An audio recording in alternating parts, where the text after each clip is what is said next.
Je répète, les autorités françaises, profondément des philosophes des Lumières, se sont transformées en une junte au service de l'obscurantisme. Je répète pour une dernière fois. Les autorités françaises, profondément anti-françaises, pour avoir régné les valeurs morales universelles et trahi le lourd héritage des philosophes des Lumières, se sont transformées en une junte au service de l'obscurantisme. Obscurantisme de la junte française nostalgique de pratiques néocoloniales, condescendantes, paternalistes et revanchardes, qui a commandité et prémédité des sanctions inédites, illégales, illégitimes et inhumaines de la CEDEAO et de l'UEMOA contre le Mali et mon pays. Après plus de 10 ans d'insécurité et en fait des milliers de morts, autant de réfugiés et de déplacés internes, n'est-ce pas un sacrilège de mettre une population malienne victime de l'insécurité dans un pays enclavé sous embargo pendant 7 mois, en procédant à la fermeture des frontières et la saisie des comptes financiers du Mali. Grâce à sa résilience et à la solidarité de pays amis et des peuples africains, le peuple malien a tenu et a déjoué les pronostics de ses adversaires. Obscurantisme de la junte française qui s'est rendue coupable d'instrumentalisation des différences ethniques, en oubliant si vite sa responsabilité dans le génocide contre les Tutsis au Rwanda,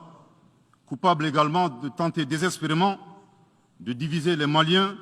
enfants d'une même famille. Enfin, obscurantisme de la junte française qui a violé l'espace aérien malien en y faisant voler des vecteurs aériens tels que des drones,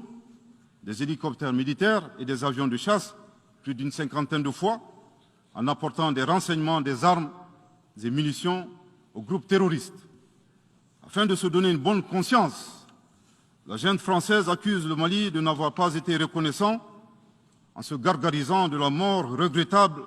de 59 soldats français au Mali lors de diverses opérations de lutte contre le terrorisme. À cette triste accusation,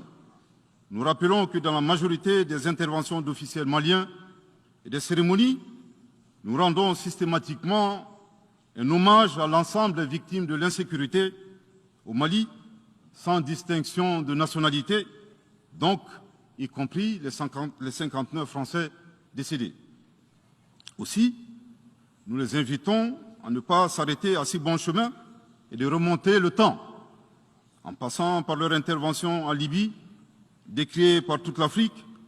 sans oublier la participation forcée des milliers d'Africains à la Première et la Seconde Guerre mondiale, sans oublier la traite négrière qui explique le sort économique de beaucoup de pays. Combien d'Africains sont-ils morts pour la France et le monde libre dans lequel nous vivons? Monsieur le Président, eu égard à la gravité des faits commis par la junte française, le Mali, dans sa lettre en date du 15 août 2022, a demandé la tenue d'une réunion d'urgence du Conseil de sécurité des Nations Unies. Cette réunion a pour objet de permettre au Mali de présenter les éléments de preuve en sa possession, démontrant que l'armée française a agressé en de maintes reprises mon pays, en violant de manière répétitive et fréquente l'espace aérien malien, sans autorisation des autorités maliennes, et parfois en falsifiant des documents de vol. Plus grave, Monsieur le Président, le Mali sera en mesure de prouver que la junte française a fourni des renseignements et des armes à des groupes terroristes. Le gouvernement du Mali s'interroge sur les raisons qui poussent cet État membre du Conseil de sécurité à faire obstacle au débat en vue de la manifestation de la vérité. Le monde doit être édifié sur les faits graves qui se sont déroulés au Mali et qui sont à la base de l'aggravation de l'insécurité et de la déstabilisation du Mali et du Sahel. Par la saisine du Conseil de sécurité, le gouvernement du Mali entend mettre cet important organe chargé à titre principal du maintien de la paix et de la sécurité internationale face à ses responsabilités et dénoncer les agissements de la junte française contre mon pays. Ces actes hostiles sont incompatibles avec la Charte des Nations Unies et son statut de membre permanent. Il y va de la crédibilité de notre mécanisme commun, de l'efficacité de la lutte contre le terrorisme